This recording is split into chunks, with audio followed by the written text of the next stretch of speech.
pessoal, vai ser gravado e depois vai ser disponibilizado para vocês, tá? Então, agora a nossa sessão está sendo gravada. Sejam todos muito bem-vindos, né, ao nosso encontro, ao nosso tradicional laboratório, né, do Imposto de Renda. Esse ano num formato um pouco diferente, a gente sempre faz a transmissão pelo YouTube, mas a ideia desse ano foi deixar vocês ainda mais próximos, né, com a possibilidade de poder abrir o microfone para tirarem as suas dúvidas. A gente está fazendo um único evento com uma duração maior de 2 horas. Vocês enviaram, né, tiveram a oportunidade de enviar perguntas previamente para os professores, né, o professor João e o professor Márcio já prepararem ali uma explicação, mas fiquem à vontade também de enviarem no chat as dúvidas de vocês, a gente vai estar acompanhando. O professor João e o professor Márcio também vão dar espaços para vocês fazerem perguntas durante o nosso laboratório. Esse momento é pensado para vocês, então, para dúvidas que vocês tenham nas declarações que vocês estão fazendo pessoais, ou se vocês estão, né, atendendo alguém e tem uma dúvida ali em algum assunto, então fiquem à vontade. Quero agradecer ao professor João por estar conosco mais uma vez nesse encontro tão importante que é o nosso laboratório. Professor João, agora passo a palavra para você. Muito obrigada, Legal. Um excelente laboratório a todos. Legal, muito obrigado, professora. Obrigado aí a presença de todos. Muito bem, então vamos lá. Imposto de renda, pessoa física, ano base 2025 e exercício 2026. Legal. Bom, tá aí o meu medidor, tá certo? Né? Pode passar aqui. Legal, então. Imposto de renda pessoa física 2026. A cara do leão aí, precisa tomar cuidado com esse nosso amigo aí, hein? Tá bom? Vamos lá. Temos explorado obrigatoriedade, informe do rendimento, modelo simplificado versus modelo completo, a declaração pré-preenchida, descontos permitidos, dependentes, alimentados. Eu vou tratar também aí das rendas tributáveis, as rendas isentas, né? E também as tributáveis exclusivamente na fonte. Ok? Então, são esses os tópicos que eu vou trazer. E eu tenho aqui 2 perguntas do Michel, né? E tem acho que mais algumas perguntas que o professor Márcio vai responder. Ok? E depois, na minha apresentação até o final, aquelas perguntas que eventualmente suscitarem, eu terei o prazer em fazer a resposta. Ok? Então vamos lá. Pode seguir. Obrigatoriedade. Instrução normativa 23.9 da Receita Federal do Brasil, do dia 13 de março de 2026. Tá? Então, ele diz lá que a obrigatoriedade é para os contribuintes que no exercício de 2025 teve qualquer uma das situações, tá? Não é cumulativa, tá? É qualquer uma delas. Que teve uma renda tributável acima de 35.584, rendimento eventualmente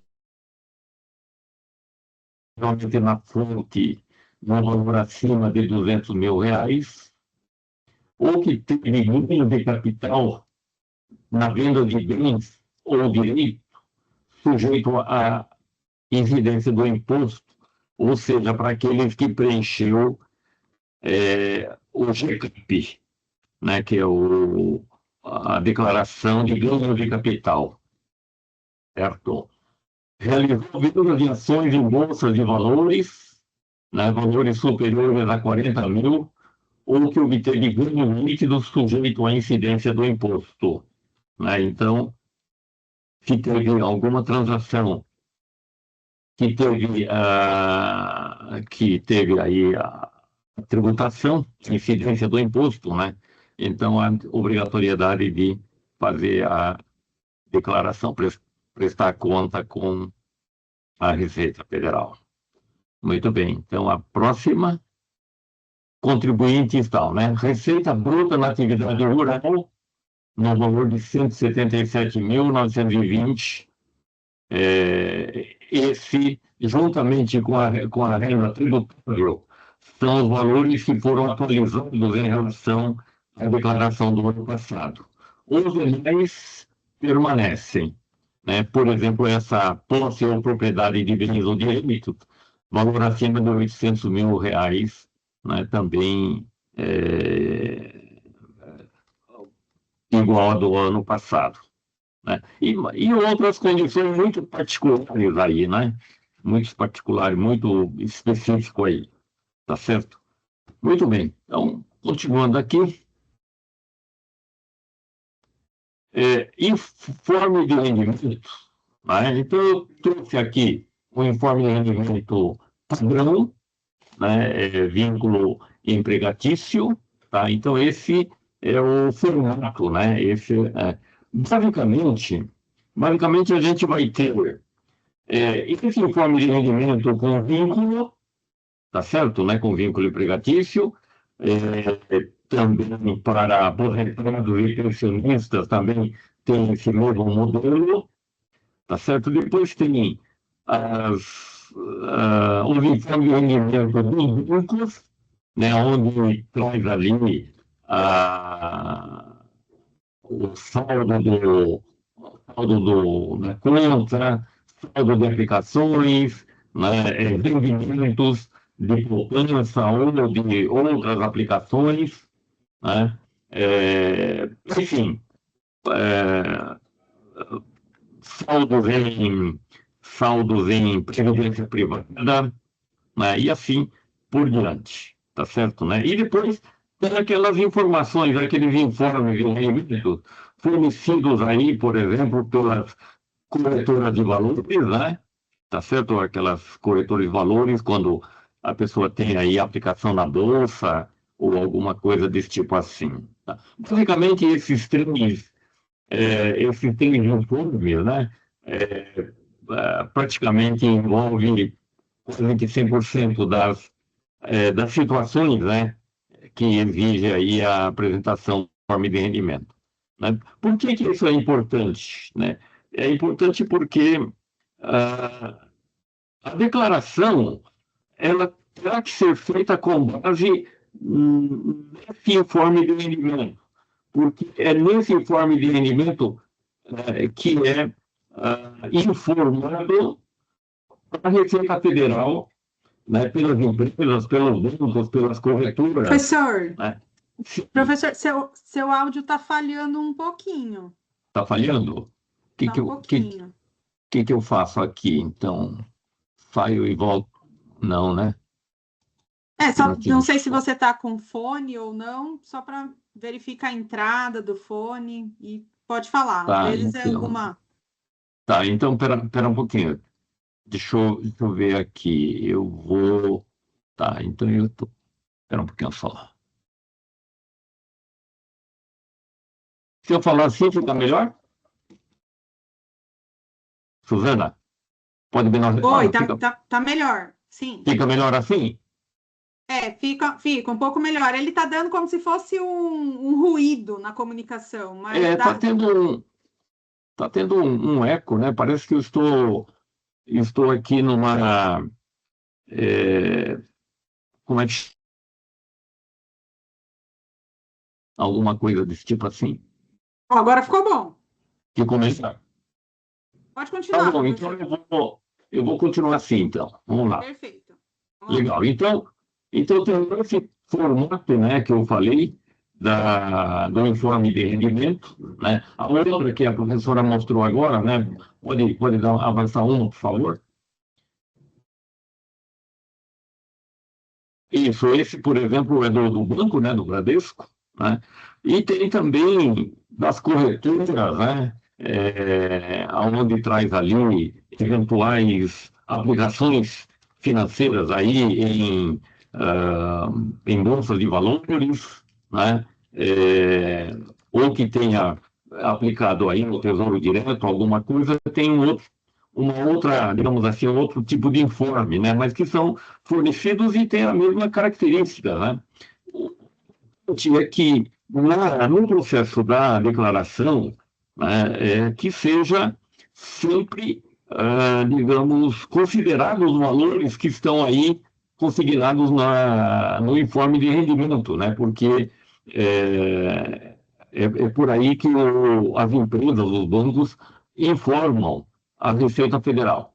Muito embora, muito embora, esse ano, particularmente, eh, as empresas deixaram de ter a obrigação de entregar a DIRF, né, que era a base desse informe de rendimento, né?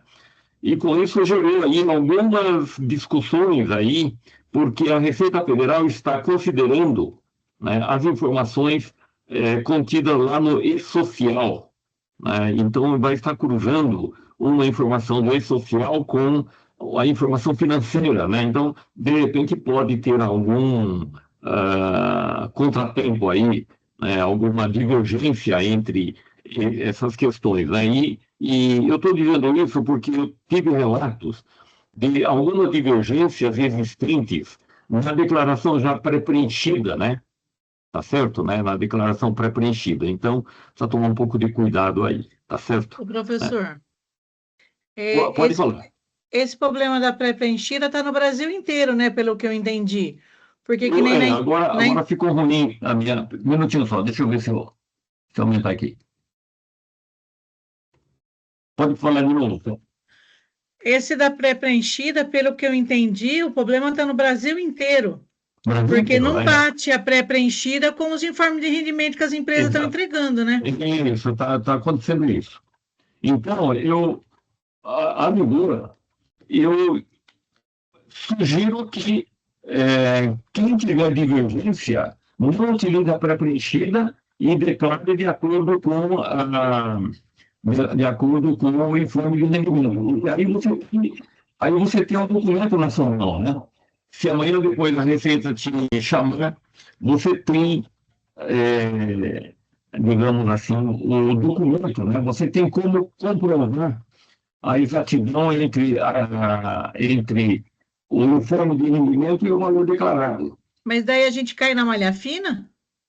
Olha, eu acho que tanto utiliza, porque veja uma coisa, se você tem um informe de rendimento como o valor não condiz com o que está pré-preenchida, tá certo?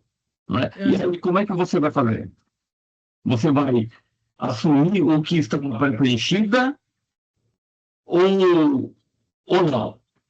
É uma questão de tomar decisão aí. Teoricamente, se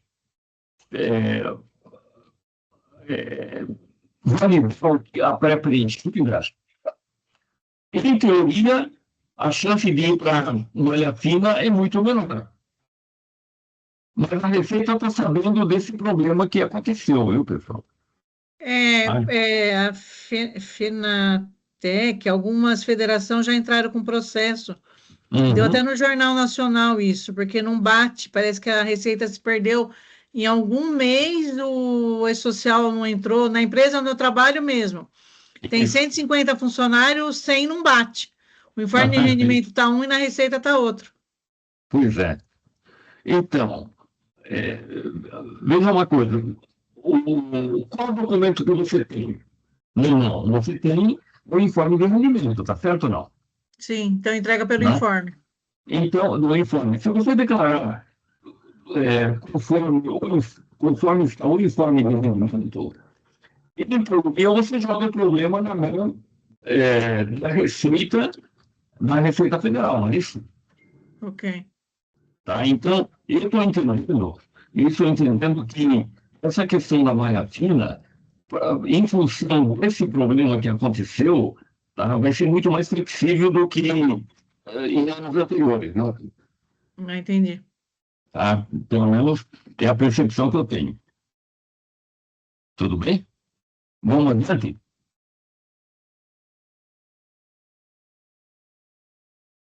Pode ir. Tá. Modelo simplificado e modelo completo, né? O modelo simplificado é aquele que tem uma dedução de 20% da sua renda tributável, limitado a 16.754, né? Tá certo? 16.754,2, ou seja, 84 mil reais de renda bruta, né? Tá certo? Acima disso. Tá certo? Acima Professor, disso. professor, o áudio voltou a ficar ruim. O áudio ficou ruim? Ficou. Ele está ficando abafado. Tem hora que fica bom, mas tem hora que fica bem ruim para escutar. Ai, meu Deus do céu. O senhor quer sair da sessão rapidinho e voltar para ver se é alguma questão de conexão? A gente aguarda um minutinho o senhor voltar. Faço isso? Tá bom, então. Vamos Tá? lá. Ou se o senhor tiver um fone, tá bom? Já volto já. Tá.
Oi, professor. Oi. Agora, tá ouvindo? Ah, melhorou, melhorou. Melhorou? Tudo bem? Melhorou. Foi. Show. Podemos? Obrigada, professor. Podemos. Valeu. Muito bem. Então, para quem tem uma renda bruta até 84 mil, mais ou menos, não tendo grandes despesas, principalmente na área da saúde, né, vale a pena, digamos assim, optar pelo modelo simplificado. Porém, antes da entrega, quando terminar de fazer o preenchimento, né, no momento antes da entrega, o próprio sistema pergunta, né, se você quer optar pelo sistema simplificado ou completo, e ali ele oferece os valores que você tem a pagar ou a restituir, né? São valores, por exemplo, valores a pagar menor, por exemplo, ou maior, né? E a restituir maior ou menor também. Então, você tem condições de fazer essa opção lá na hora. Eu digo de saúde porque no modelo completo, né, cada dependente, você abate apenas R$ 2.275, né? Tá certo? Né? E cada dependente, você abate R$ 3.561,50 para educação, tá certo? Né? Então, R$ 3.600 dá em média R$ 300 por mês, né? Então, é um valor muito baixo, digamos assim, considerando, né, o custo na educação que a gente tem, né? Então, vai depender muito de cada situação, de cada contribuinte, né?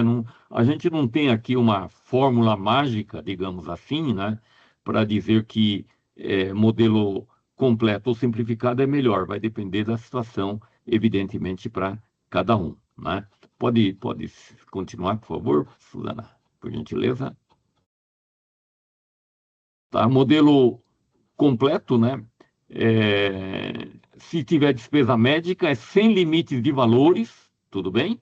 Tá ok? Não. Sem limite de valor para médicos, psicólogos, terapeutas, cirurgias plásticas, exame de laboratório, radiologia, prótese dentária, dentista, fisioterapeutas, fono, planos de saúde, né? Plano de saúde também. E para quem tem um plano de saúde vinculado na empresa, né? No próprio informe de rendimento, traz esse valor já pronto lá, né? Tá certo? Aparelhos, próteses, ortopédicos, né? Todos esses itens podem ser, são dedutíveis, digamos assim. Tá certo, né? A seguinte, por favor, Suzana. Não são permitidos, né? Psicopedagogos, assistente social, nutricionistas, óculos, próteses de silicone e botox, gastos, né, cobertos por seguro, massagistas, enfermeiros, vacinas e medicamentos, cadeira de rodas, remoção de tatuagem. Todos esses itens, né, que está ligado direto ou indiretamente com a questão da saúde, né, essas não são permitidas, né, para efeito de abatimento lá na base de cálculo do imposto de renda. Tá certo, né? Agora, isso não significa, né, que você não precise lançar na declaração, tá certo? Né? Pode lançar sem problema nenhum. Todos esses itens aí, gastos pagos com documentação e tudo mais aí. Tá certo? Seguinte. No modelo simplificado, os eventuais lançamentos de pagamentos, ainda que dedutíveis, não serão considerados para efeito de apurar a base de cálculos para aplicação da tabela anual, né? Nesse caso, haverá dedução de 20% dos rendimentos tributáveis até o limite de 16.754. Tudo bem?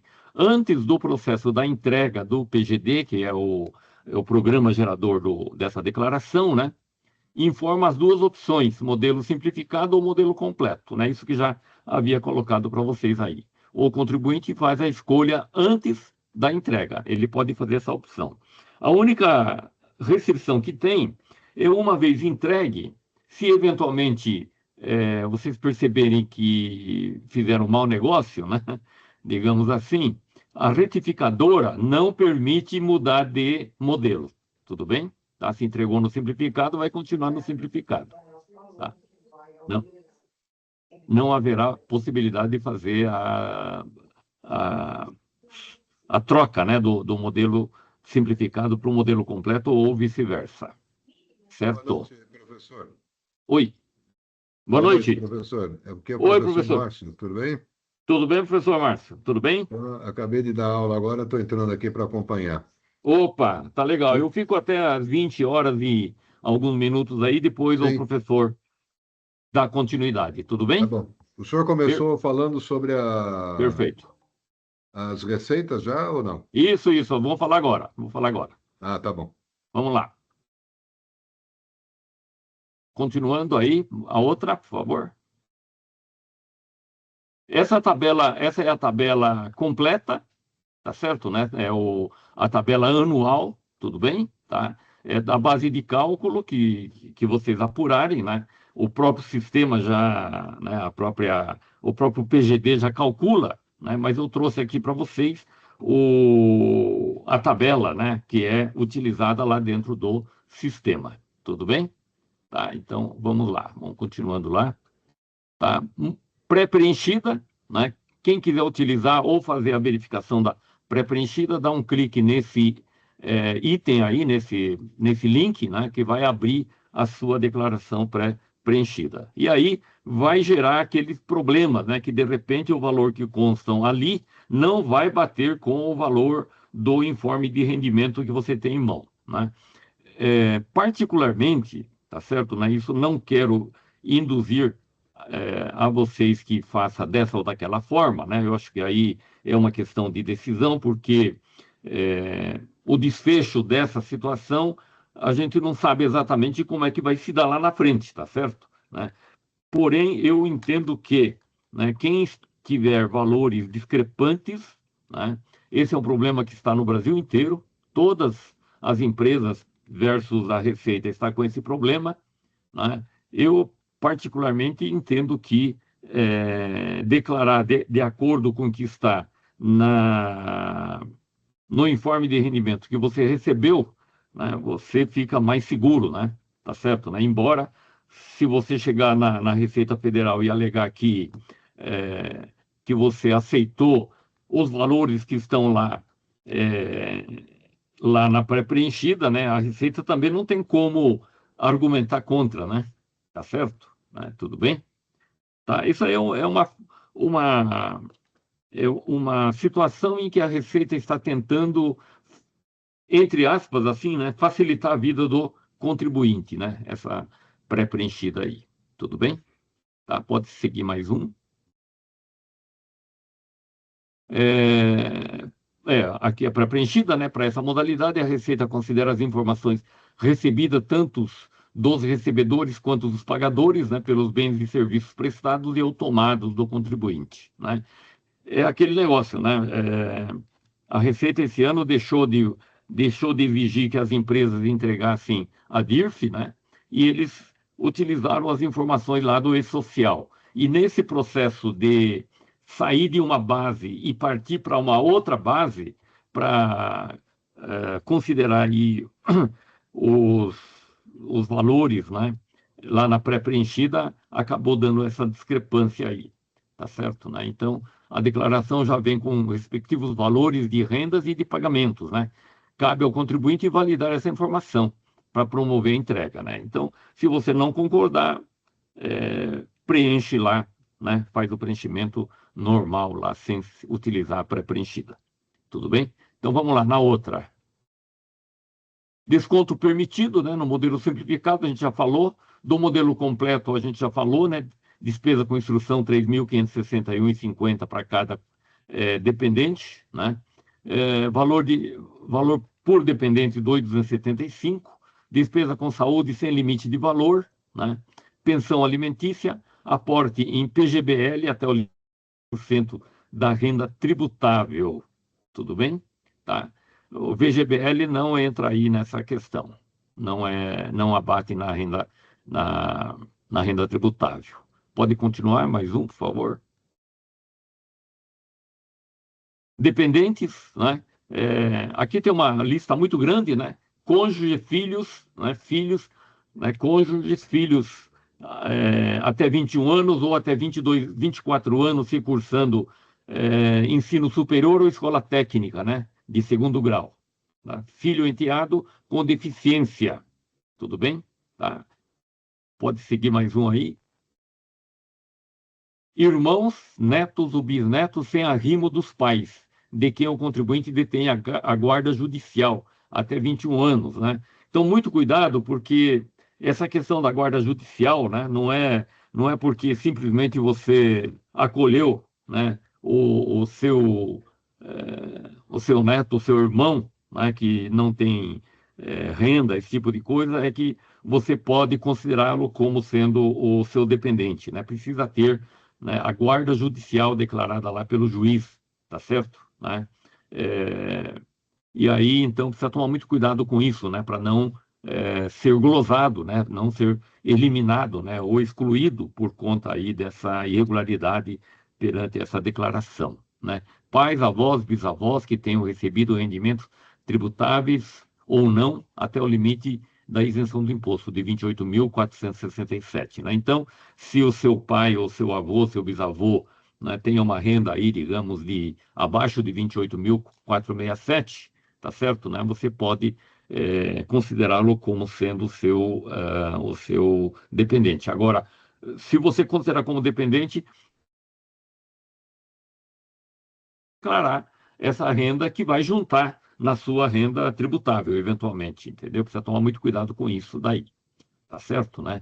Sogro, sogra também, desde que o casal faça a declaração em conjunto e que esse dependente não tenha recebido rendimento superior a 28.467 também, né? Tá certo? O menor pobre até 21 anos, que o contribuinte crie ou eduque e de quem detenha a guarda judicial, né? Toma cuidado com essa questão da guarda judicial. Pessoas absolutamente incapazes, também que seja tutor ou curador, tá certo, né? Concedido pela justiça aí. Precisa tomar muito cuidado com essa questão aí também, né? Outro, por favor.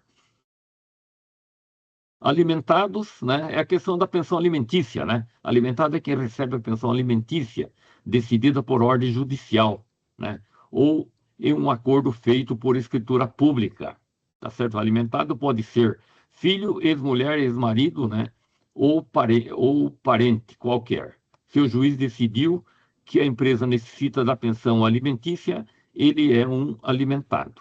A pessoa que paga a pensão pode incluir o alimentado na sua declaração, né? Abate lá na base de cálculo do seu imposto de renda. Para quem tem vínculo empregatício, né? Esse documento é entregue lá no RH no momento da contratação ou de quando acontecer isso, né? Tá certo? E esse valor já vem abatido lá no contra-cheque, né? Tá certo? E vai ser objeto da informação lá no informe de rendimento também, tá certo? Então, não há grandes dificuldades assim nesse sentido para fazer esse tipo de lançamento aí. Tudo bem? Então, vamos lá. Mais uma. Rendimentos tributáveis, tá certo, né?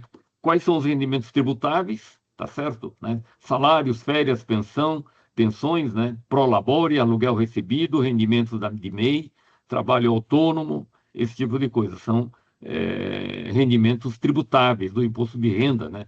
São valores recebidos que sofram incidência de imposto de renda, tá certo, né? Pode ir para o próximo, que é, continuando aí, os rendimentos tributáveis, são valores recebidos, né?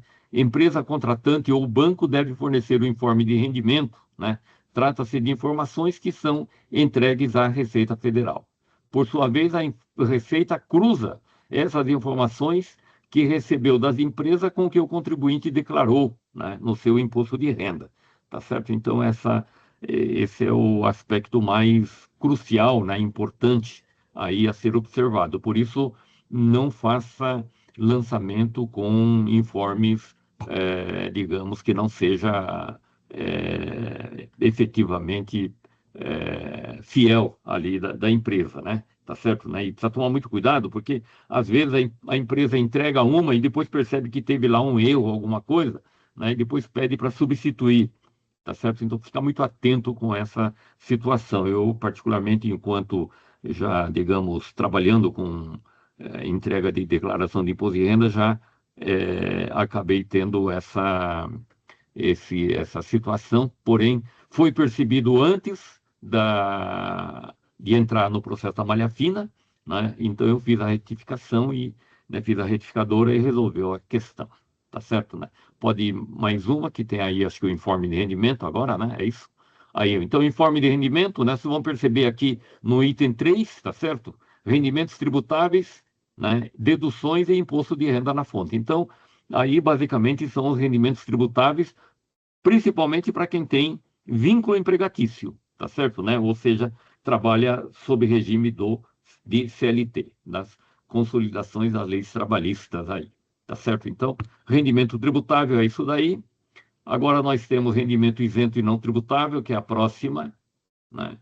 A próxima rendimento isento e não tributável são ganhos que, por lei, não sofrem tributação, né? E não aumentam o valor do imposto a pagar ou restituir, né? Os principais exemplos são rendimentos da poupança, dividendos, né? Mas a partir de janeiro de 26 passou a ser tributado, tá certo? Evidentemente, ali tem algumas regras, né? Valores mais altos, né? Dividendos aí acima de 50 mil por mês ou coisa parecida assim, vai sofrer aí impacto do imposto de renda, tá certo?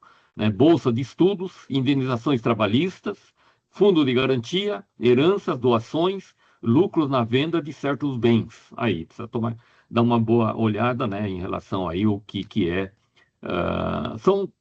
Basicamente são lucros de pequenos valores, né, ou então aquela situação de transações com único imóvel, né, que você tem para sua moradia quando você faz a venda né, e compra um outro, tá certo? Né, e usa esse valor para adquirir um outro, né? Evidentemente que tem aí uma carência, né? Você não pode, por exemplo, vender um imóvel hoje, comprar no mês que vem, depois no ano que vem você vende de novo, depois em 2027 você compra outro, né, ou 2028, tá? Tem um prazo de carência, você tem que ficar com aquele imóvel comprado por um certo período, se não me engano, aí acima de 5 anos ou 10 anos ou coisa parecida assim, tá certo? Né? Precisa ver aí essa condição da isenção, tudo bem? Tá? Continuando aí, pode andar mais um rendimento isento não tributável, né, deve ser declarado de acordo com o informe de rendimento fornecido pelas empresas e pelos bancos, né? A Receita cruza essas informações aí, tá certo? Então, precisa tomar bastante cuidado aí no momento do lançamento, tá? Seguindo, né, é aquilo que eu já fiz algumas colocações aí para vocês, né? Seguindo com rigor o que está lá no informe de rendimento dos bancos, das empresas, né, ou das corretoras aí, tá certo? Seguindo, olhando direitinho qual é o bloco de rendimento tributável, de tributável exclusivamente na fonte, ou isento e não tributável, ou tributável acumuladamente, né, recebimento acumuladamente e tal. Precisa tomar muito cuidado e ver com bastante detalhe, né, com bastante cuidado para não lançar valores, né, discrepantes, né, tá certo, em relação aí ao informe de rendimento, tá certo? Né? Professor, Diga. nós temos uma pergunta no chat do Hum, José Duarte. Ele pergunta: hum. a doação tem que pagar o ITCMD? Doação precisa. Transmissão de bens, né? Perfeito, legal. Tá E certo? tem uma outra pergunta que também o Hum, José tinha feito bem no comecinho do nosso encontro. hum, Eu não sei se entra nessa mesma pergunta, mas eu vou ler. hum, Ele falou que tem uma dúvida, né? Que tem uma pessoa que hum, mora fora do Brasil e manda dinheiro para a mãe, como hum, doação no país de origem, hum. aqui no Brasil. Ela tem que declarar como rendimento ou doação recebida? Daí o É, imposto é Carnê-Leão ou ITCMD? vai depender do valor, né? Primeiro, né? Tá certo, né? Vai depender do valor. Se ultrapassar o valor que precisa ser declarado, vai ter que declarar como rendimento recebido, né? Do exterior. Tem um campo, tem uma ficha, tá certo? Né? Tem uma ficha no próprio, digamos, corpo do programa aí, da declaração, né? Onde você declara valores recebidos do exterior ou valores recebidos de pessoa física, digamos assim, tá certo, né? Se você tiver condições, você paga carnê-leão, tá certo, né? Paga carnê-leão e depois você deduz esse valor pago lá na, no momento digamos, de consolidar o rendimento do ano todo, né? Ou então você lança ali que ele faz o cálculo automaticamente ali quanto que é o valor que você deve pagar. Ah, perfeito. O Tá? José informou que é 15 mil mensal o valor, tá, professor, que o senhor tinha Ah, perguntado. então precisa, com certeza. É valor bastante alto aí, né? Dá 180 mil por ano, né? Com certeza precisa, né? Se não quiser sobrecarregar, tá certo, né? O próximo ano faz, então, o carnê-leão. Pode ir pagando, né? Tá certo? Né? Perfeito. Depois faz o carnê-leão, depois importa esse carnê-leão diretamente para o seu anual sem problema nenhum, tá certo? Carnê-leão é feito também com link, né, na sua declaração do seu imposto de renda aí, tá certo? Né? Vamos lá, na Perfeito. próxima, aí. Só mais uma pergunta, professor, Hum, antes da gente diga. continuar. A Andrea Ah, perguntou o seguinte: ah, quem não teve renda em 2025 e paga previdência como contribuinte individual também precisa declarar? que paga previdência? Isso, não teve renda em 2025, mas paga a previdência como contribuinte individual. Tá, se não teve rendimento e não esteja dentro daquelas obrigatoriedades, não tem obrigação de fazer a entrega, de declarar. A única preocupação que me gera aí é o seguinte, né? Tá pagando com o quê? tem reserva para isso? Tinha bens e direitos que suporta esses pagamentos? Né? Precisa tomar cuidado com isso, né? Porque de repente está pagando aí, digamos, um certo valor, não tem renda, tá certo? Né? Ou não tem renda declarada, né? Precisa tomar cuidado com isso, porque vamos supor o seguinte, eu vou dar um exemplo aqui. Vamos supor que você tenha um gasto de 100 mil reais e você declara uma renda de 30 mil reais, digamos assim. Então, de duas uma, ou você tem uma reserva para complementar esses 70 mil que você gastou, tá certo? Né? Em relação a 30 que você declarou, ou você está sonegando, ou você está recebendo sem tributação. E se você não conseguir provar que você tinha renda, tá certo? Né? Você tinha, digamos, renda não, você tinha bens e direitos, você tinha o dinheiro suficiente para cobrir essa diferença, né? A Receita vai entender que você está recebendo valores, tá certo? Sem tributação, sem a devida tributação, tá? E pode estar sujeito aí a uma autuação aí bem complicada. Precisa tomar muito cuidado com essa questão aí, tá certo? Né? Agora não tem como, né? Se você está pagando a previdência, tá certo? Né? Não tem como dizer que você não gastou com isso, né? Né? Porque a administração da previdência é feita pela Receita Federal, né? Então não tem como omitir essa informação aí. Tudo bem? Temos ainda uns 10 Perfeito, minutos aí. professor. Obrigada. De nada. Perfeito. Podemos seguir. Obrigada. Podemos continuar aí, mais outro slide. Foi. Tá, aí rendimentos isentos de não tributáveis, tá certo? É o bloquinho, tá certo, né? O bloco lá no informe de rendimento, né? Principalmente para quem tem vínculo empregatício, tá certo, né? Vínculo empregatício, ou para o proprietário proprietário que recebe aí prolabore e tem participação no lucro, digamos assim, tá certo, né? Ou distribuição de lucros aí, tá certo, né? Por exemplo, aí no item 5, né? Lucros e dividendos apurados a partir de 96, né?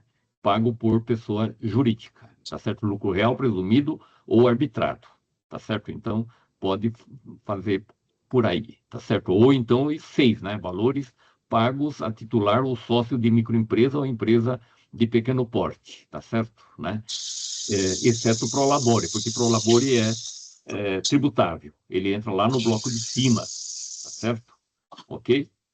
Tá, vamos na próxima aí. Vamos lá que eu tenho ainda 2 questões que foram formuladas, que eu vou responder. Rendimentos tributáveis exclusivamente na fonte, tá certo? Né? Esses valores aqui, né, valores que são tributados, são retidos, tá? Esses valores aqui não entram naquela compensação para efeito de pagar menos imposto ou de ter a restituição. Tá? O tributado exclusivamente na fonte, tributou, fica com o governo e você não vai ver mais a cara desse valor aí, tá certo? Então, impostos são ganhos em que o imposto é retido pela fonte pagadora, né, banco ou empresa, e não se ajusta na declaração anual. Por exemplo, 13º salário, né, né, para quem pegou aí o seu informe de rendimento, você vai perceber que tem no bloco de rendimento tributável, né, exclusivamente na fonte, tem o 13º e o imposto de renda retido ali, tá certo? A aplicação financeira, né, participação nos lucros ou resultado PRL, prêmios e sorteios, né, são tributados exclusivamente na fonte, né? E pode ter outras situações aí que são tributadas exclusivamente na fonte, de acordo com o que vem lá no informe de rendimento, né? Pode seguir mais uma, por favor.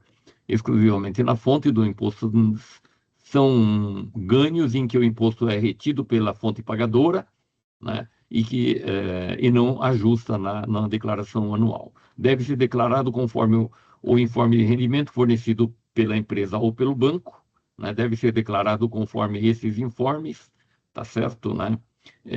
Porque a Receita faz esse cruzamento aí, com ressalva de que para quem está, digamos, trabalhando aí, ou eventualmente vai querer utilizar aí a declaração pré-preenchida, vai ter esse bug aí, esse problema, né? Digamos assim, entre os valores que a Receita tem e o valor que você tem na sua,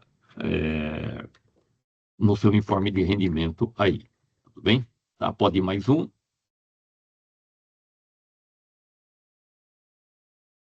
Esse é o rendimento, né? É o bloquinho lá no informe de rendimento, está sendo o bloco 5, rendimento sujeito à tributação exclusiva, né? Rendimentos líquidos aí, tá certo? Né? Tributação exclusiva, quando fala tributação exclusiva, ele é um valor retido e você não vai mais ver a cara desse valor aí. Tudo bem? Vamos lá, mais um. Rendimentos recebidos acumuladamente refere-se a valores de anos anteriores pagos de uma vez só, né? Comuns em ações trabalhistas ou previdenciárias. Elas são tributadas exclusivamente na fonte, usando uma regra que considera o número de meses, né, a que se refere, evitando alíquotas abusivas. Deve ser declarado na ficha específica rendimento recebido acumuladamente, né? Então, vamos lá que nós temos aí o informe de rendimento com esse bloquinho aí, lá perto do rodapé do informe de rendimento. Pode passar mais um aí, por favor, Suzana. Acabei ficando aqui com a voz um pouco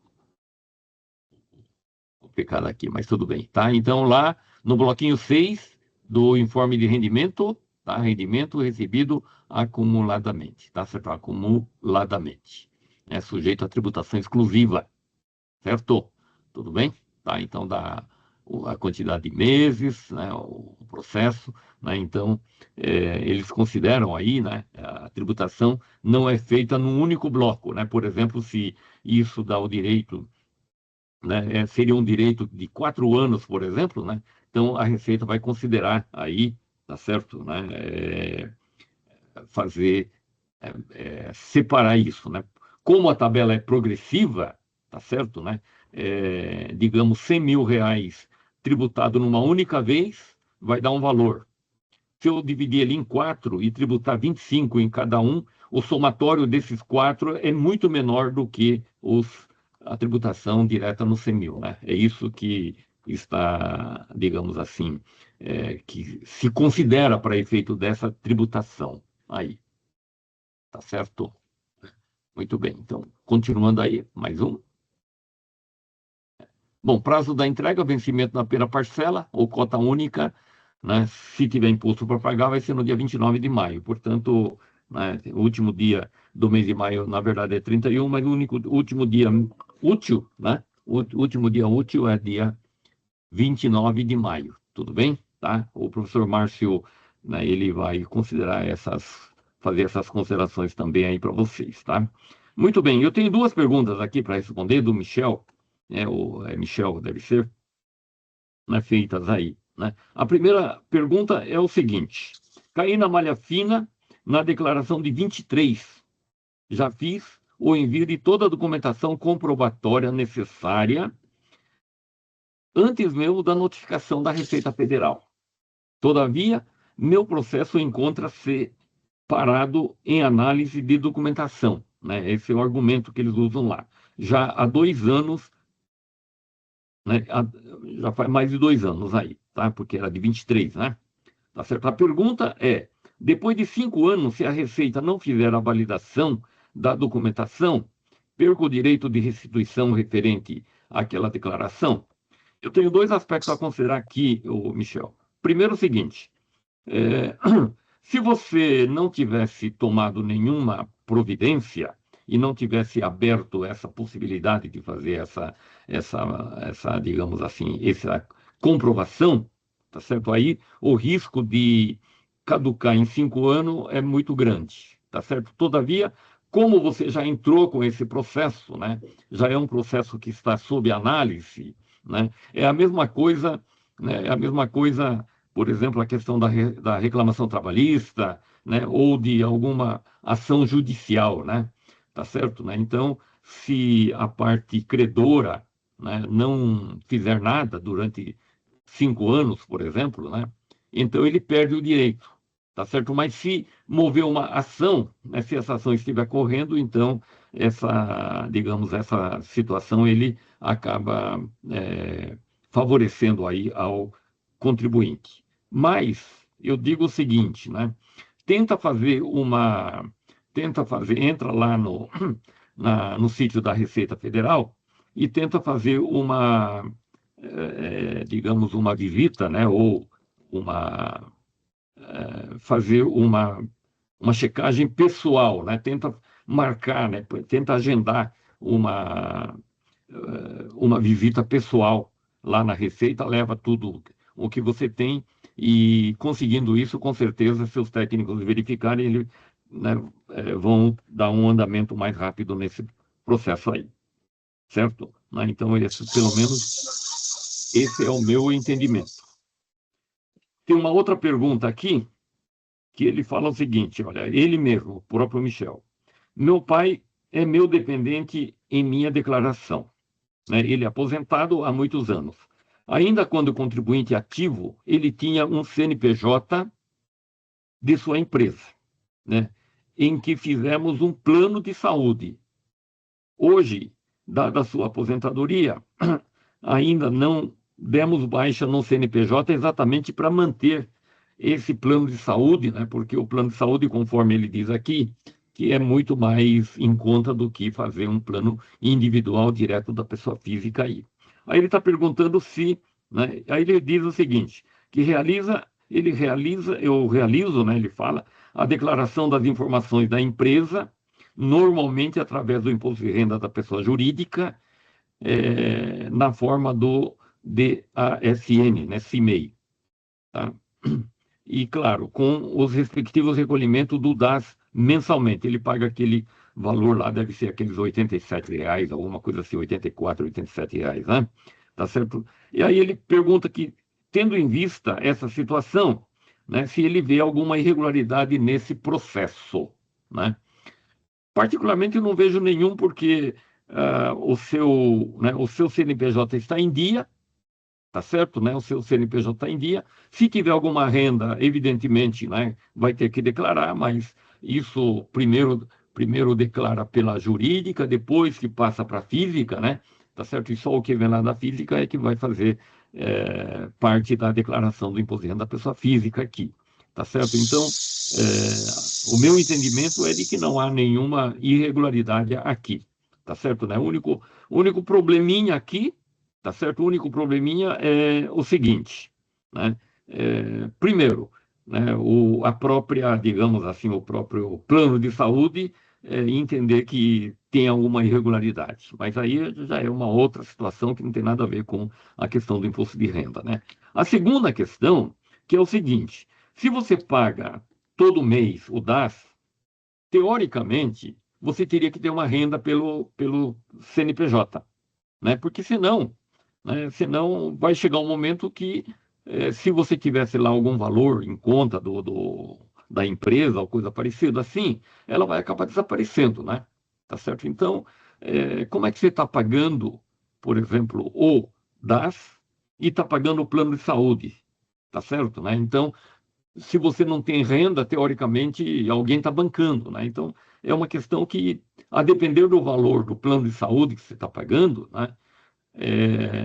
É bom tomar um pouco de precaução e dar uma analisada aí, porque, teoricamente, é o seguinte, né? A Receita Federal, ela recebe informação, né? Ou não recebe informação que você teve renda, né? Que o CNPJ não teve renda, mas você está pagando, tá certo? Né? Está pagando o DAS para o próprio governo e você está pagando também, né, o plano de saúde, que o plano de saúde vai estar informando para a Receita Federal também, né? Então precisa tomar um pouco de cuidado, né? Então eu acho que por esse caminho, né, por esse lado da situação, deve se preocupar um pouco, né? Mas sob o ponto de vista da pessoa física, da sua entrega da declaração do imposto de renda da pessoa física, não vejo irregularidades aqui.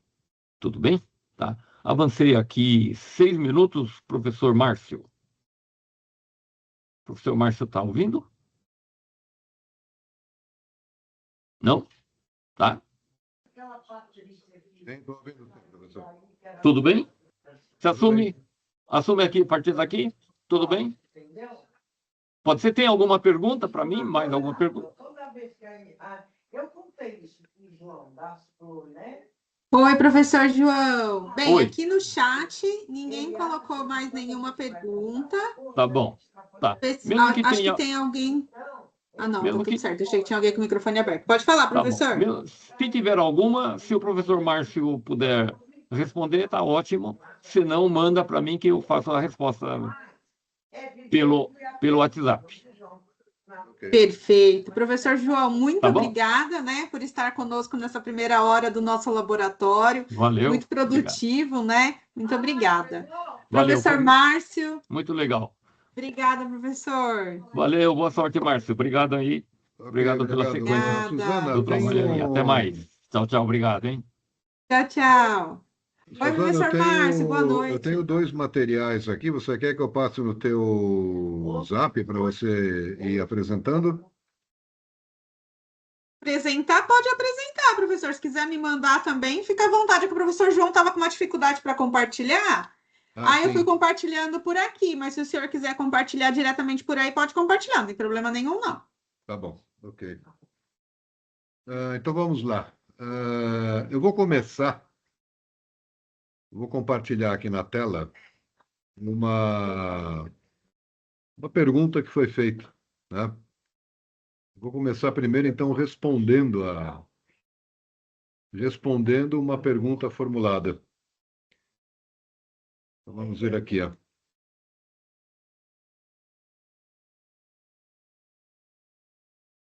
Está aparecendo aí na tela? Sim, Sim, né? Então vamos lá. sim. Nós tivemos uma pergunta de uma aluna chamada Vanessa, não sei se ela está assistindo aqui a apresentação, e foi uma pergunta muito interessante, porque ela lida com alguns aspectos, né, de transferência de renda de uma pessoa para outra, também perguntando sobre a declaração de bens, né, se os bens podem ter o seu valor atualizado, né? Então, esses aspectos... Ah, está aí sim. A Vanessa está aí, então. Então, esses aspectos, eles são muito importantes a gente entender, principalmente quando nós estamos falando de declaração de bens. Tá? Então, por exemplo, vamos começar aqui. Ela formulou uma questão dizendo que ela tinha ficado com 100%, uma partilha de bens de um divórcio, que foi feita em 2021. Ela ficou com 100% de um apartamento que era financiado, né? Enquanto que o ex-cônjuge ficou com uma casa quitada. Muito bem, então ela está declarando, na declaração dela, esse apartamento financiado. Se ele é financiado, ele teria na ficha de dívidas e ônus, deve aparecer, então, o valor do financiamento desse imóvel. Né? Lembra que nessa ficha de dívidas e ônus, quando nós temos principalmente dívidas que são de compras de imóveis, né, por exemplo, de financiamentos de imóveis, essas dívidas, além de eu declarar o valor do imóvel, eu declaro também esse financiamento, né, na parte relativa a essas dívidas.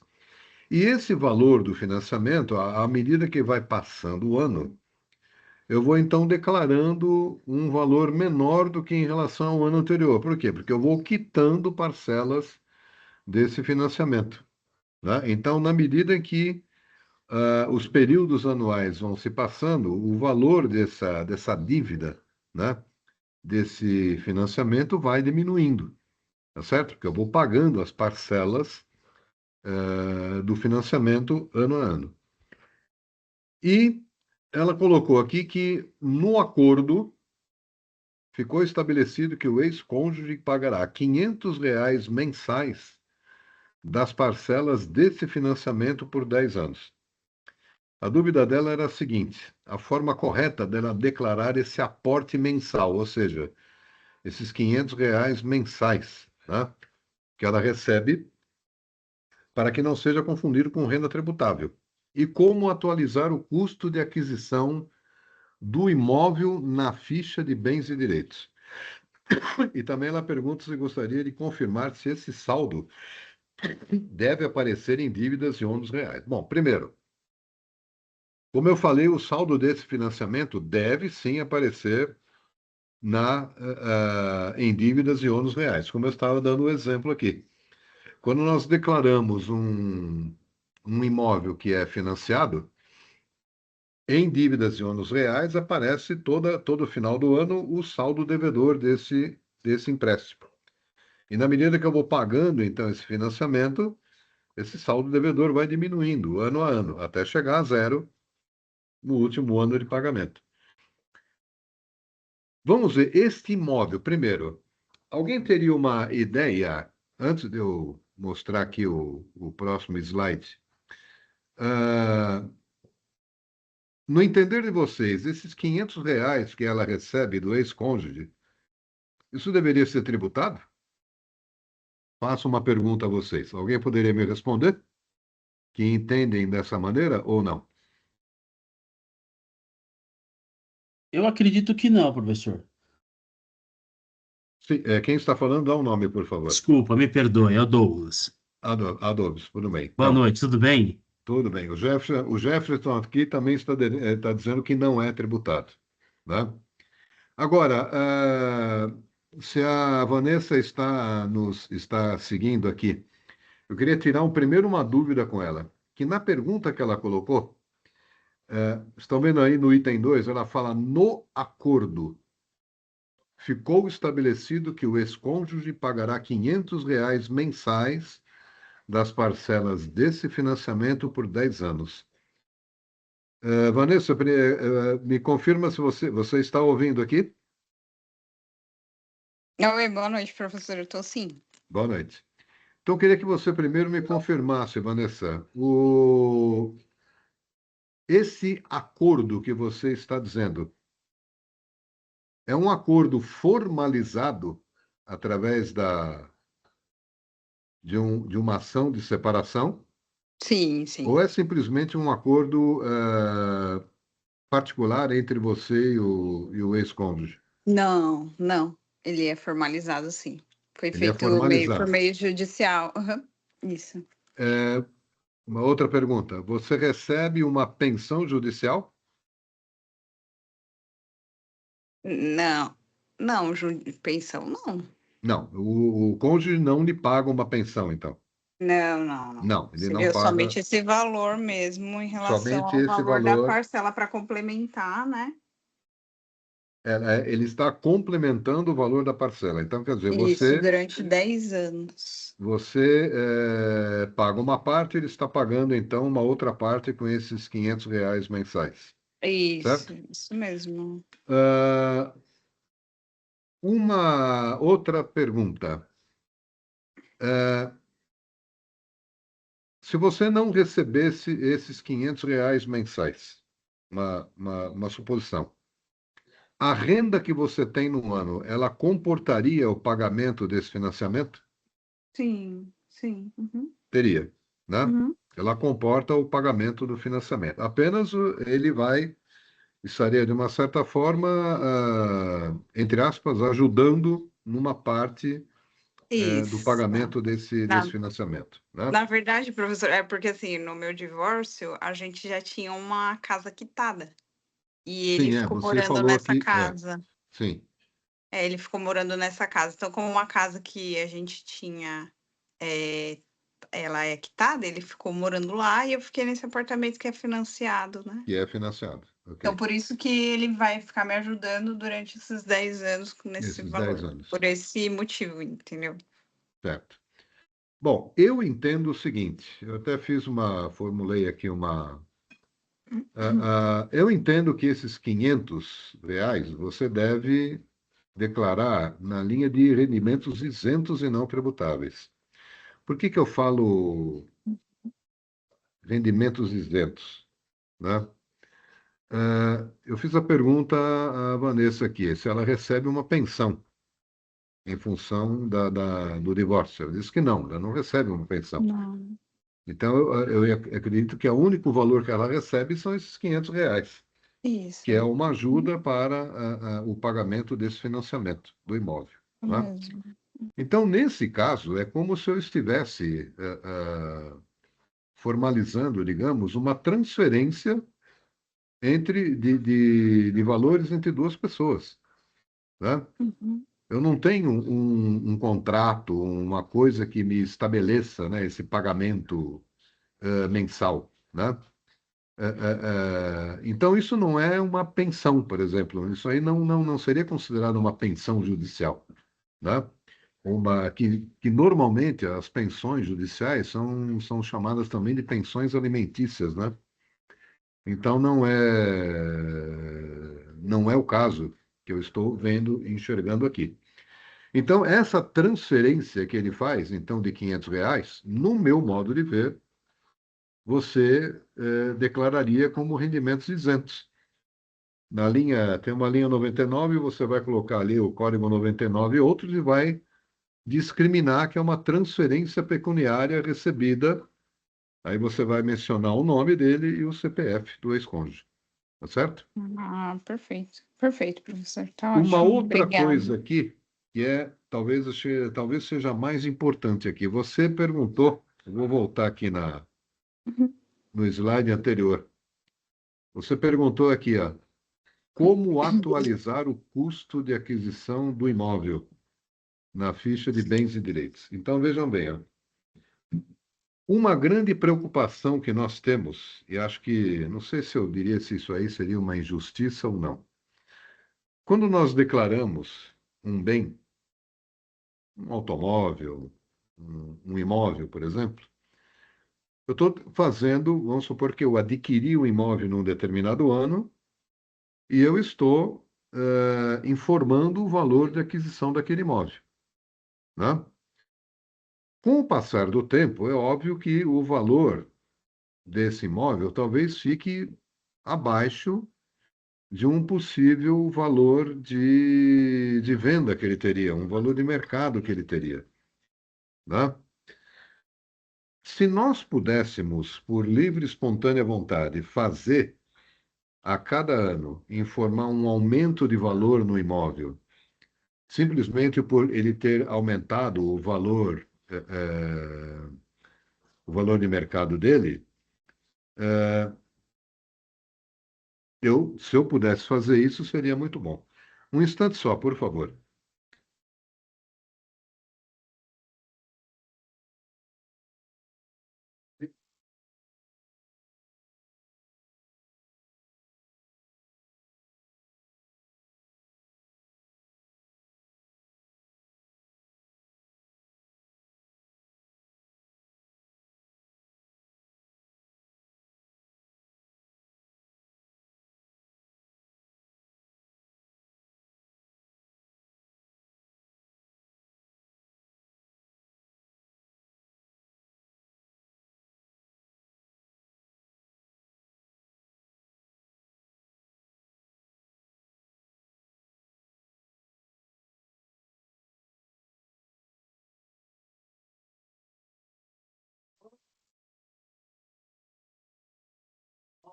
Pronto, estou de volta. Então vamos lá. Eu estava dizendo então que quando nós fazemos, né, uma compra de um imóvel e vamos declarar o valor desse imóvel, com o passar do tempo, esse valor vai ficando realmente abaixo do valor de mercado. Então, se nós pudéssemos todo ano atualizar aquele valor do imóvel pelo valor de mercado, seria ótimo, né? Mas por que que a Receita Federal não nos deixa fazer isto? Porque existe a questão do ganho de capital, né? O que que é o ganho de capital? É um resultado positivo que eu teria, um lucro que eu teria na venda de um bem. Então, se nós imaginássemos que um imóvel, que, por exemplo, foi comprado digamos, há 5, 6, 7 anos atrás, né? O valor de mercado dele hoje pode ser bem diferente daquele valor da época da aquisição, né? Então, vamos supor que eu comprei lá um imóvel por R$ 500.000, há 7 anos atrás. E estou vendendo este imóvel hoje, 7 anos depois, eu consigo vender ele por 800 mil. Estou dando um exemplo, né? Então, eu tive, nesse caso, nessa transação, eu tive um ganho de R$ 300.000. É um ganho de capital, né? Agora, imagine se eu pudesse, a cada ano, colocar o valor de mercado deste imóvel na declaração de bens por livre e espontânea vontade.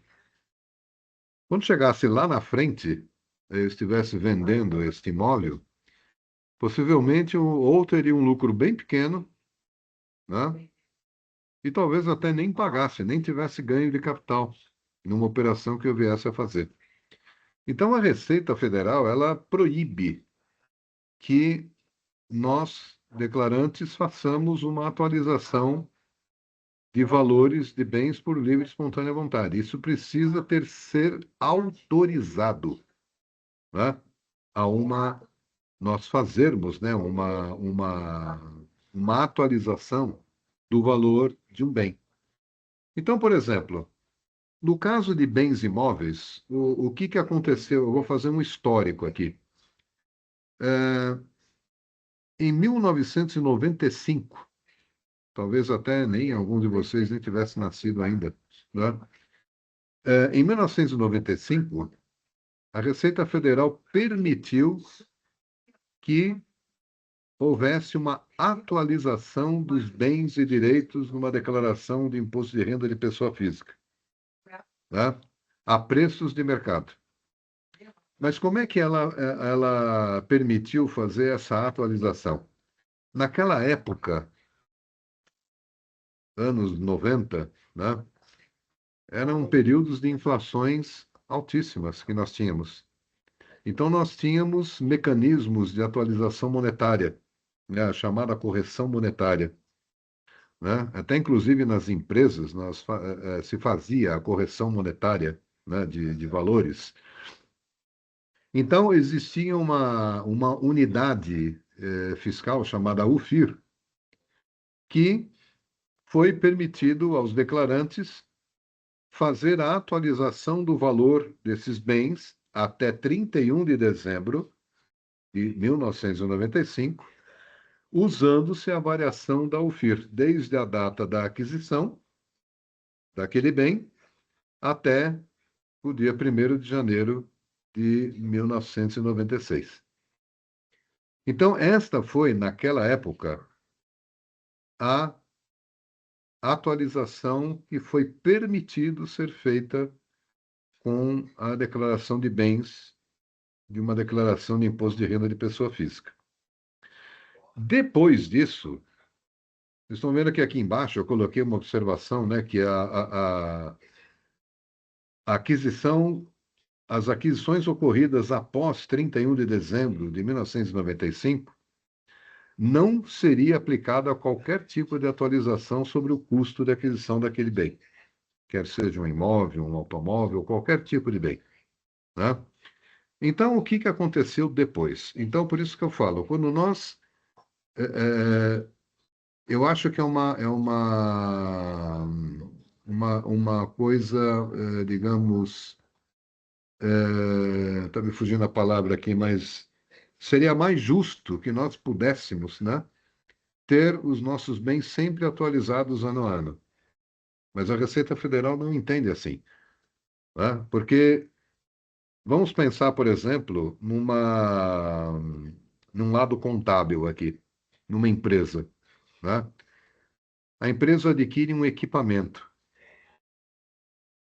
Eu não tenho que fazer atualização nenhuma do valor desse equipamento. Aquele bem ele já é contabilizado pelo seu custo de aquisição. E depois ele vai sofrendo depreciações ao longo do tempo, né? Até nós termos aquele bem totalmente depreciado. Mas eu não faço nenhum tipo de atualização daquele ativo que foi adquirido, né, por uma simples correção monetária daquele valor. Isso não existe mais, né? Como eu falei, há um tempo atrás existia. Naquela época, década de 80, década de 90, nós tínhamos atualização monetária. Nós tínhamos correção monetária, inclusive nos balanços de empresas, né? Mas como nós estamos falando de pessoa física, também nós não tínhamos esse tipo de atualização. O único momento que foi permitido foi nesse ano de 1995, que fizéssemos, então, uma atualização, uma correção monetária dos bens, né? E depois disto, o que que acontece? Vamos ver aqui, ó. 2024 é um ano bem mais recente, né? Foi publicada esta Lei 14.973, no dia 16 de setembro de 2024. O que que ela permitia aqui? Que a pessoa física pudesse optar pela atualização do valor de bens imóveis, já informados em declaração de ajuste anual. Quer dizer, então esses bens imóveis já existiam em declarações de períodos anteriores, tá? E nós poderíamos, então, fazer a opção de declarar o valor desse imóvel pelo valor de mercado, né? Só que aqui tem um detalhe, ó. Nós iríamos tributar por uma alíquota de 4% a diferença entre o valor de mercado e o valor de aquisição daquele imóvel.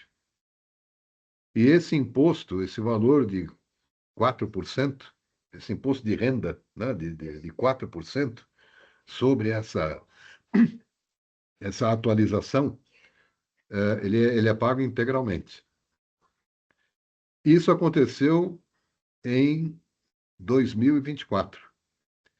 Esse DABIN que vocês estão vendo ali é a Declaração de Atualização de Bens Imóveis. Foi criado um documento, né, onde a pessoa física deveria apresentar uma declaração de opção pela atualização desses bens imóveis e fazer o pagamento integral desse imposto. Então, quer dizer, o governo permitiu a atualização, só que ele já foi, então, pegando antecipadamente, para quem quisesse fazer esta opção, né, de atualizar o valor dos bens, né, por valor de mercado, a Receita Federal já estava pegando antecipadamente o imposto.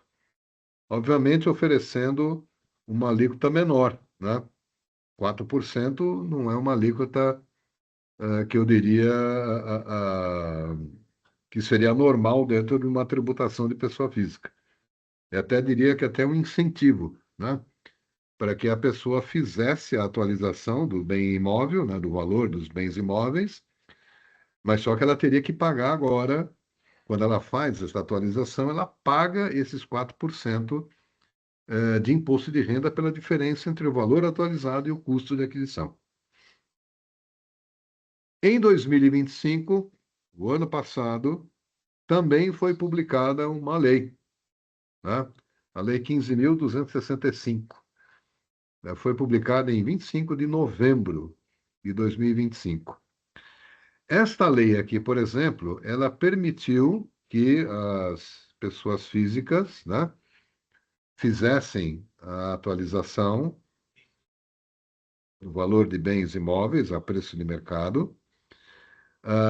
E essa atualização ela seria feita mediante a apresentação dessa declaração de opção pelo regime especial de atualização patrimonial, chamado REARP, né? E também, neste caso, a pessoa física pagaria um imposto correspondente a 4%, que seria a diferença entre o custo de aquisição e o custo e o valor atualizado, tá? O valor de mercado. Então, vejam bem, ó, aqui foram, depois do ano de 1995, nós só tivemos essas duas situações onde o governo permitiu a atualização de valor de bens imóveis. Então, o que que eu... Agora, respondendo a pergunta, né, que a Vanessa havia me feito. Nós não podemos fazer atualização pelo valor de mercado a bel prazer, né? Nós só podemos fazer essa atualização mediante uma autorização dada pela Receita Federal. No caso aqui, desta lei que foi publicada em 2025, o prazo para que a pessoa fizesse, né, essa declaração de opção de atualização do imóvel terminou em 19 de fevereiro deste ano, 2026. Então, o que que eu recomendo aqui? Se vocês têm a intenção de fazer a atualização do valor desses bens, né, de algum bem que vocês possuam, e principalmente o valor de um imóvel, fiquem atentos na publicação de legislações que permitam fazer esse tipo de atualização. Mas isso, eu volto a dizer, não sai de graça, né?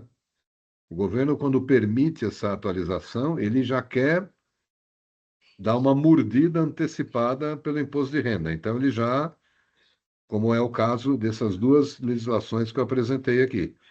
O governo permitiu eu apresentar a declaração, na minha declaração, um bem imóvel com o valor atualizado a preço de mercado, só que eu pago um imposto de 4% pela diferença, né? Então, eu estou antecipando o pagamento de um valor, eu pago um imposto, né, de 4% por essa diferença.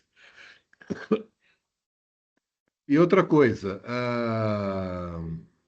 um detalhe aqui que eu não coloquei aqui, que seria também interessante de nós sabermos. Tanto essa legislação de 2024 como de 2025, ela permitia, uma vez, digamos que a pessoa fez a opção, né, de atualizar o valor do bem pelo valor de mercado. Então, ela, naquela declaração do ano base 2024, ela declarou, então, um valor de mercado naquele bem imóvel, pagou esse imposto de 4%, só que, uma vez que eu faça esta atualização de valor, para que eu não sofra nenhuma redução do valor referente à atualização monetária que foi feita pelo valor de mercado, eu tenho que manter esse imóvel sem vender durante um prazo de 15 anos. Né? Então, esse é um detalhe que precisa ficar bem claro aqui. Uma vez que eu fizer esta opção de atualizar o valor de um bem imóvel, né, e fazer essa atualização na minha declaração, para que eu não tenha nenhuma redução no valor de mercado que eu declarei, né, ou seja, não tenha nenhuma redução nessa atualização monetária, eu não posso vender este imóvel por um prazo de 15 anos. Se eu vender antes de 15 anos este imóvel, eu terei uma redução, e essa é uma redução, ela tem uma tabela, né, que aplicam-se percentuais, né, aonde eu tenho uma redução do valor de mercado, ou seja, aquele ganho de capital que eu estava falando para vocês, né, que é interessante nós evitarmos, né, se nós pudéssemos fazer a atualização por mercado todo ano do valor de um bem, aquele ganho de capital, ele é maior se eu vender esse imóvel num prazo menor em relação à data em que eu fiz a atualização dele na minha declaração de imposto de renda. Então, se eu, por exemplo, fiz a atualização na declaração do ano de 2025, ano base de 2024, e vendo esse imóvel em 2026, né, todo aquele aumento de valor, ele é simplesmente desprezado, né? Porque a Receita Federal entende que isso configuraria uma manobra por parte do declarante de não ter uma tributação muito alta, por exemplo, quando da venda desse bem futuramente. Então, uma vez que nós estamos fazendo esta atualização, primeiro, eu só faço uma atualização mediante uma autorização legal, então eu preciso estar atento ano a ano se é publicada uma lei que me permite, né, fazer a atualização pelo valor de mercado de bens imóveis, principalmente. E, obviamente, como eu falei, vocês pagam um imposto em função dessa atualização, vocês antecipam o pagamento do imposto. E, como eu falei, manter esse imóvel depois durante o prazo de 15 anos sem fazer nenhum tipo de transação com ele. Se for vender o imóvel, espera 15 anos para que essa venda seja feita. Certo? Então, Vanessa, aqui o que eu havia falado então aqui, né, sobre essa questão, essa pergunta que você formulou, eu não recomendaria você fazer nenhuma atualização agora. Uma que você legalmente não pode, né? O prazo para que fosse feita essa atualização do imóvel, ele terminou em 19 de fevereiro desse ano. Então, se você pretende atualizar, né, manter atualizado esse valor, né, na declaração de bens e direitos, nós teríamos então que aguardar uma possível publicação de uma nova lei permitindo essa atualização e, obviamente, você vai pagar um imposto quando essa atualização for feita. Ok? Alguém gostaria de falar, perguntar alguma coisa a respeito disso? Não, perfeito, professor. Muito obrigada, viu? Tá claro? Então, Tá ótimo. muito bem. Obrigada. Eu tinha preparado, acho que eu não sei se ficaria, de uma certa forma, eu vou falar de novo isso, mas o professor João já tinha falado alguma coisa sobre pagamentos ali, né, sobre despesas, né? Eu tinha preparado justamente aqui um material que fala sobre a parte de pagamentos. Então, eu só vou ver aqui rapidamente, né, mostrar aqui para vocês as chamadas despesas dedutíveis, né, na declaração de imposto de renda. Porque uma coisa, nós nos assustamos quando estamos declarando os nossos rendimentos. Então, nós temos que procurar quais são despesas que eu posso abater para que a minha renda seja a menor possível e o que eu pague o menor imposto possível, né? Então, as despesas que são dedutíveis na declaração de imposto de renda, as despesas com saúde, educação, os dependentes, né? E mesmo quando esses dependentes, por exemplo, numa situação de separação judicial, né, do casal, e os filhos ficam, por exemplo, com a mãe, na declaração do pai, ele tem também despesas com esses dependentes, né? Eles continuam sendo dependentes judicialmente, tá? E tem gastos com isso, tem gastos com eles. Contribuição previdenciária social da União, contribuições para entidades de previdência complementar, contribuições a fundos de programa individual, o FAP, pensões alimentícias, estava falando agora há pouco, né, que são determinadas. Agora, para que a pensão alimentícia seja considerada dedutível, tem que ser determinada por ação judicial, não é simplesmente um acordo, né, um acordo verbal entre as partes. Precisa haver uma determinação judicial para que haja o pagamento dessa pensão. Parcela isenta de aposentadoria, R$ 22.847,76. E vamos lá, as despesas com saúde não têm limite de dedução. Porém, vamos prestar atenção numa coisa aqui, ó. Não são permitidos gastos cobertos por seguros, custos de acompanhantes ou quartos particulares, medicamentos, vacinas, gastos com aquisição de óculos, cadeiras de rodas, muletas, próteses de silicone, botox, nutricionistas, enfermeiros, remoção de tatuagem, assistentes sociais, instrumentadores cirúrgicos, a menos que constem da fatura hospitalar. Então, olha só, eu tenho as despesas médicas, né, as despesas com saúde, talvez seja uma das principais despesas que a gente declare todo ano, né? Todo ano alguém tem uma consulta médica, alguma coisa, ou paga um convênio médico, né? Planos de saúde que são pagos, né? Então, é uma das principais despesas que podem ser dedutíveis, né, na apuração da renda para ser tributada. Então, nós temos que tomar cuidado com isso.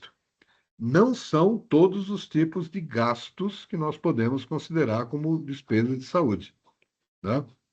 Esses que eu marquei em vermelho aqui não são considerados. Então, precisamos ter um determinado cuidado para isto, com relação a esse tipo de despesa. Como eu estava falando, a despesa com saúde não tem limite de dedução. Porém, eu preciso guardar por um período de 5 anos todos os comprovantes que eu tenha feito com esse tipo de despesa. Recibos, notas fiscais, carnês de pagamento de plano de saúde, enfim. Todos esses gastos eu tenho que ter guardado os documentos pelo menos por 5 anos. E também eu posso incluir, né, os gastos com alimentandos, as pessoas que recebem pensão alimentícia. Então, as despesas de saúde que eu tenha, né, com os alimentandos, né, no caso de uma separação judicial, esses gastos com saúde podem ser, então, dedutíveis na declaração daquele que efetua o pagamento dessas despesas. Tá? Só um instante, por favor.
Vamos lá, estou de volta.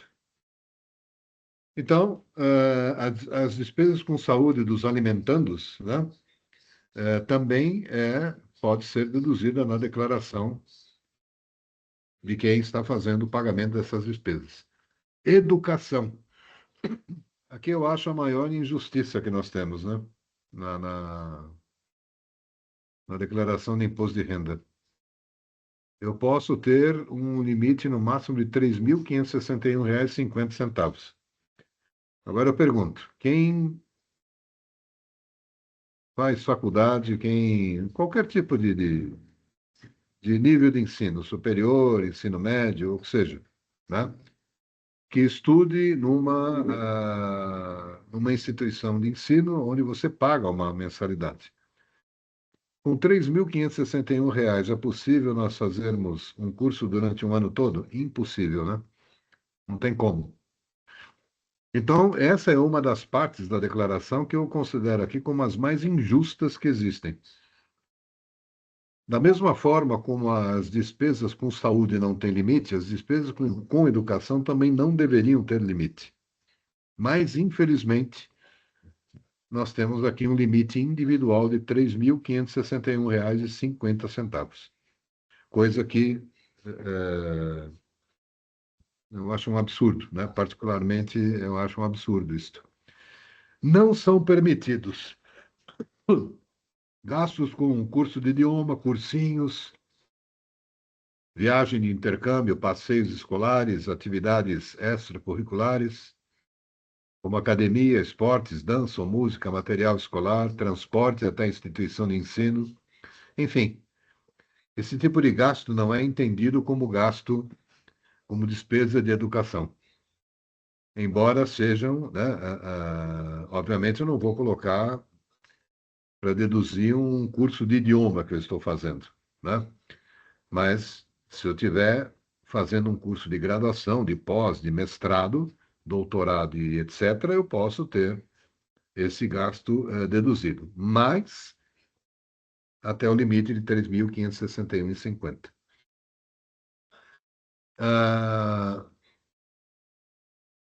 Previdência privada é uma outra situação, né, onde nós temos, acho que várias pessoas no PDC, educação infantil, sim, também se aplica. O limite para a previdência privada é um limite que é de 12% da soma dos rendimentos tributáveis. Tá? É uma outra coisa também que eu enxergo isso como sendo uma injustiça, um pouco mais leve do que a injustiça feita com as despesas com educação. A previdência privada, ela existe pelo quê? Você quer ter um complemento, né, de renda depois, pensando no futuro, numa aposentadoria, né? Porque a aposentadoria pelo INSS, realmente, ela deixa a desejar em termos de valores, né? Então, a previdência privada, você faz um plano e, através desse plano, você lá no futuro vai ter um complemento da sua renda. Porém, os gastos que eu tenho com previdência privada, eles estão limitados a 12% no meu rendimento. Então, se o meu gasto que teve é maior do que 12% do rendimento, eu não posso considerá-los como dedutível.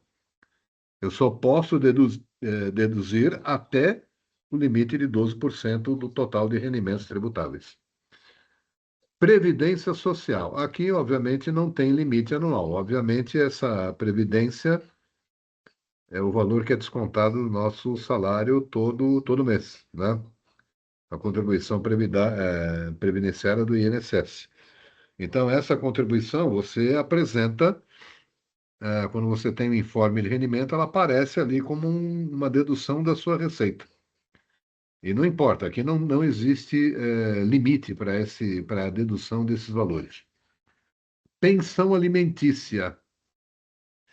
Vejam bem, a pensão alimentícia, ela pode ser deduzida, isso é uma declaração de quem está efetuando o pagamento da pensão, né? Desde que o valor seja estabelecido por uma decisão judicial. Então, é aquilo que eu estava falando anteriormente aqui, não é simplesmente um acordo. Pode até existir um acordo por escrito entre as partes, né? Mas esse acordo, se ele não for homologado por uma decisão judicial, ou até por uma escritura pública, o pagamento dessa pensão alimentícia não tem valor, né? E são gastos que nós temos, que existem, né, vários exemplos aí, de pagamento de pensões, onde então esse valor é possível ser deduzido, né, da parte que faz o pagamento. Doações também, nós temos um limite, nós podemos deduzir até 7%. Estou falando 7% aqui no caso é do valor do imposto devido, né? Como doações a projetos esportivos, eu posso ter o Programa Nacional, o PRONON, de apoio oncológico, Programa de Apoio à Atenção da Saúde da Pessoa com Deficiência, o PRONAS, contam com limite de 1%. E também é possível deduzir até 6% as doações feitas em 2023 em projetos que estimulem a cadeia produtiva de reciclagem. Quer dizer, são coisas que existem para que a gente possa, depois, se houver um caso, aproveitar essa dedução. Enfim, aqui eu estou mostrando uma página da declaração de pagamentos efetuados, apenas para nós informarmos aqui, né? No caso, eu tenho ali os códigos que identificam o tipo de pagamento, né? Código 1, por exemplo, é gastos com saúde. O código 14 também seria com gastos, né, com médicos, dentistas, etc. Desculpe, saúde não. Faculdade de São Camilo são gastos com instrução. O gasto com saúde ali, de planos de saúde, é o código 70. Né? Desculpe, saúde e imóveis aqui é aluguel pago. Então, o código 14 é o código que determina os gastos com despesas com saúde. Então, quando eu estou fazendo a declaração, por exemplo, despesas com instrução, eu tenho que mencionar se a despesa é do próprio titular da declaração, se é de algum dependente ou se é de algum alimentando, caso o declarante seja separado judicialmente. Eu tenho que indicar aqui o CNPJ da instituição, o nome da instituição de ensino, fazer uma descrição do curso e informar, então, o valor pago. Se houver um reembolso deste valor, né, eu tenho que deduzir, não posso considerar para efeito de dedução. Mas aqui, o valor limite, né, que eu tenho, lembra que eu falei aqui que seria de R$ 3.561,50, né? Que é o limite que eu tenho para a dedução das despesas com instrução. Os aluguéis de imóveis, aqui, por exemplo, né, uma pessoa que declare o aluguel, ele informa ali o código 70 na parte relativa a pagamentos, informa ou CPF ou CNPJ, né, se o aluguel é pago a pessoa física ou jurídica, informar o nome do locador, física ou jurídica, a descrição como aluguel residencial e o valor pago durante o ano. Enfim, esses são, então, os pagamentos que são feitos, né, e que são permitidos nós deduzirmos da nossa receita, da nossa renda, né, para efeito de declaração de imposto de renda. Bom, nós temos aqui 5 minutos, né, para terminarmos aqui a nossa palestra. Alguém tem alguma pergunta a ser feita? Se está o que o professor João explicou anteriormente, mais o que nós falamos aqui. Eu dei um maior ênfase aqui à parte relativa realmente àqueles bens, né? Aproveitando a pergunta que foi feita, né, pela Vanessa, que foi uma pergunta até bem formulada para uma situação como essa. Então, eu gastei o maior tempo ali falando realmente sobre isso, por causa da importância que tem a declaração de bens numa declaração de imposto de renda de pessoa física, né? Às vezes a pessoa não dá muita atenção para isso, mas é importante nós sabermos essas questões todas, principalmente quando nós estamos falando de imóveis, né? Os valores não podem ser atualizados na hora que a gente precisa, ok? Se ninguém tem pergunta a fazer, eu agradeço aí a presença de vocês, agradeço aí a Suzana, e nos vemos aí numa próxima oportunidade, ok? Uma boa declaração para todos, tá bom?